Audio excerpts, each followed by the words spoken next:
अभी कुछ ही दिन पहले आपने जंतर मंतर पर देखा होगा, लोगों ने उत्पात मचाया, वहां पर कहा कि हिंदुस्तान का हम नेपाल बना देंगे, बांग्लादेश बना देंगे। नेपाल बना दिया जाएगा, नेपाल नेपाल नेपाल नेपाल बनेगा। वहां पर सीजेपी नाम का एक कॉकरोच दल आता है, लोगों को गुमराह करने का खूब प्रयास करता है। जेनजीज के नाम पर, स्टूडेंट्स के नाम पर वहां उत्पाती लोग, गैंगस्टर लोग आ जाते हैं और इतना उत्पात मचाते हैं कि पुलिस को मारा जाता है, पीटा जाता है। यहाँ तक कि वर्दीधारियों को भी गालियां तक दी जाती हैं। कोई नेता, कोई मंत्री, यहाँ तक कि प्रधानमंत्री के खिलाफ भी बेहद गंदी गालियों का प्रयोग किया गया था। गवर्नमेंट फालतू की है। मोदी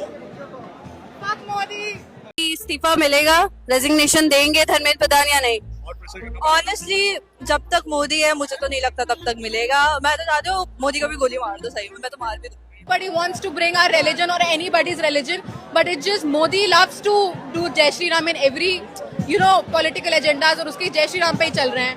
तो I don't think so कि anybody wanted to bring, भगवान राम मंदिर or whatever the fuck। दोगलेपन की हद इतनी थी कि जो लड़कियां अभी तक बालिग नहीं हुई वो माँ बहन की गालियां दे रही थी, पुलिस वालों को, आर्मी पर्सन्स को, यहाँ तक कि नरेंद्र मोदी को भी। उठ जाओ भाई, उठ जाओ प्लीज, हम भीख मांग रहे भाई, उठ जाओ, निकल जाओ, इस लॉट नीचे से निकल जाओ, ठीक है? और जो घुसा हुआ है मेलोडी के अंदर निकल जाओ, उसके बाहर से बहन टीयर गैस से फुट मार ली भाई हमारी। मेरा पूरा मुंह जल रहा है, इधर इधर ये सारी चीजें जल रही है यार। Fuck Delhi police, fuck BJP, fuck Indian army. देश का मुसलमान लहालोट हो रहा था और इस आंदोलन को देश का सबसे बड़ा आंदोलन बता रहा था।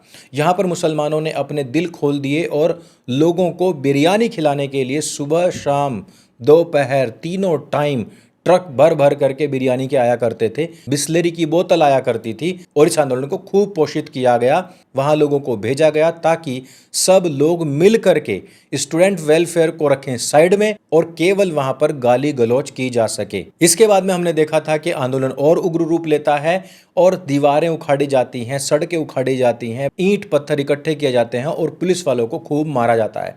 उन्हीं की लाठी डंडे छीने जाते हैं, उन्हीं पुलिस वालों को कपड़े फाड़ कर बेरहमी के साथ पीटा जाता है, भागते हुए लोगों को पकड़ा जाता है और पूरी की पूरी जो मॉब है वो सुरक्षा कर्मियों की पिटाई करने में लग जाती है।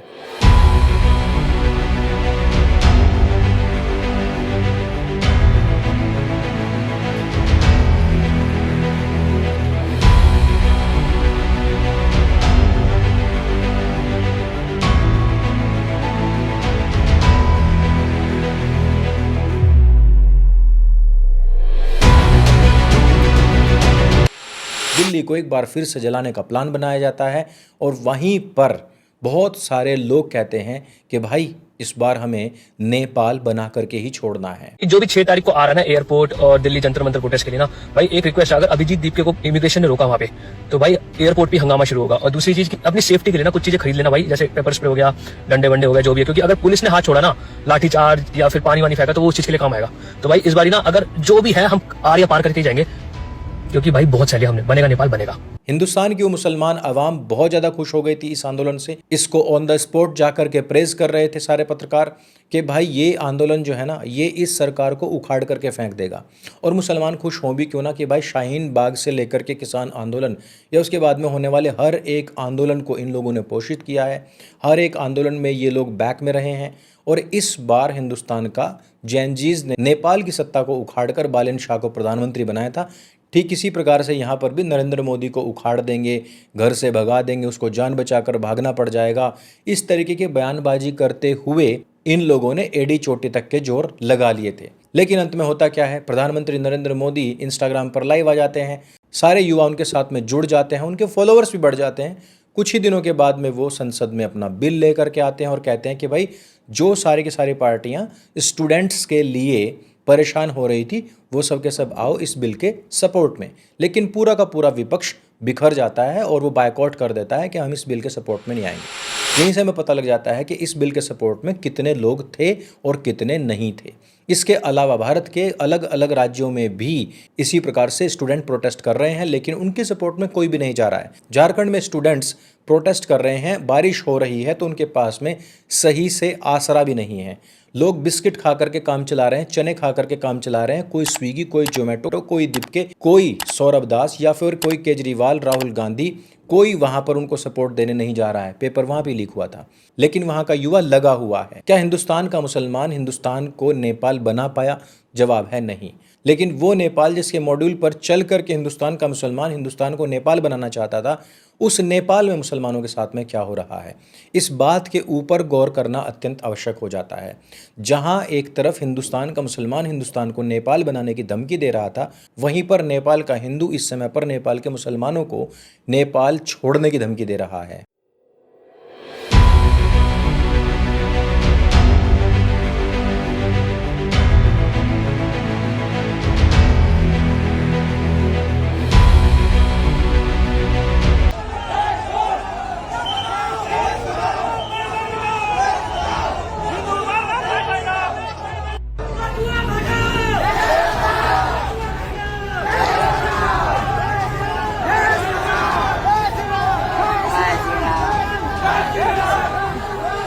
दरअसल बात यह हुई थी कि कावड़ यात्राएं निकल रही हैं। कावड़ यात्रा लेकर निकले कुछ हिंदुओं के ऊपर मुसलमानों ने अपने क्षेत्रों में हमला कर दिया, जिसमें पहली बार में 2 सगे भाई अपनी जान गंवा देते हैं, जिसके बाद में नेपाल के अंदर अनरेस्ट शुरू हो जाता है। इसके बाद में एक और लड़के की हत्या कर दी जाती है, एक पुलिसकर्मी की गोली से उसकी मौत हो जाती है। पुलिसकर्मी एक मुसलमान होता है। पूरा नेपाल भड़क जाता है कि ये सोची समझी साजिश है और किसी भी पुलिस वाले को अभी तक कोई आदेश नहीं दिया गया था कि किसी भी नेपाली व्यक्ति के ऊपर, आंदोलनकारी लोगों के ऊपर कोई गोलीबारी की जाए। लेकिन फिर भी एक मुसलमान पुलिस वाले ने एक हिंदू को गोली मारी, जिसके बाद ये आक्रोश और ज़्यादा बढ़ जाता है और मुसलमानों को घरों से खोज खोज करके बाहर निकाल कर पीटा जा रहा है और उनके घरों में आग लगा दी जा रही है। कई सारे वीडियो ऐसा भी दावा कर रहे हैं कि मस्जिदों को भी तोड़ा जा रहा है और उनके ऊपर से इस्लामिक झंडे उतार करके फेंके जा रहे हैं।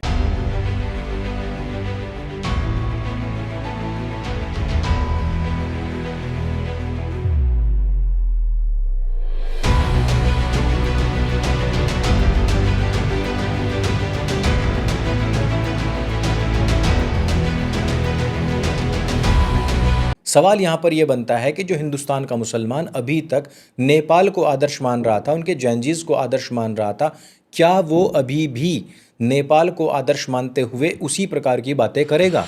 भारतीय मुसलमानों के साथ में समस्या ये है कि बेचारे आए दिन अपना बाप बदलते हैं, लेकिन इनका बाप इनके मुंह पर मूत कर निकल जाता है और ये फिर बेचारे मुंह ताकते हुए रह जाते हैं। इतिहास इस बात का गवाह रहा है कि हिंदुस्तान के मुसलमानों का हिंदुस्तान के प्रति अभी तक ऐसा कोई सौहार्द दिखने में आया नहीं है। इनको देश के बाहर हो रही हर एक घटना से फर्क पड़ता है, परंतु हिंदुस्तान में हो रही किसी भी घटना से इनको कोई फर्क नहीं पड़ता है। लेकिन हमारा सवाल वहीं के वहीं है कि यदि नेपाल अभी तक तुम्हारे लिए आदर्श था, यदि नेपाल की क्रांति तुम्हारे लिए आदर्श है, यदि नेपाल के युवा, वहाँ का जैन जी तुम्हारे लिए आदर्श है, तो फिर जो अभी नेपाल के अंदर घटित हो रहा है वो तुम्हारे लिए आदर्श क्यों नहीं है?